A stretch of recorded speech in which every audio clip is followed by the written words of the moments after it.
apabila orang Melayu mempertahankan bahasa Melayu dianggap resis, dan apabila kaum lain antaranya Cina mempertahankan bahasa Cina, sekolah Cina, itu dianggap sebagai hak asasi. Sudah tentu itu satu hipokrasi kerana wujudnya double standard itu, kan?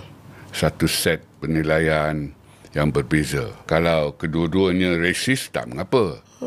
Kalau kedua-duanya hak asasi manusia pun tak mengapa. Apabila satu dianggap positif, satu dianggap negatif, memang itu satu hipokrasi. Mempertahankan bahasa Melayu dalam kapasitinya sebagai bahasa negara, saya kira itu tanggungjawab setiap seorang warga negara. Sudah tentu orang Melayu sebagai majoriti. Apabila orang Melayu mempertahankan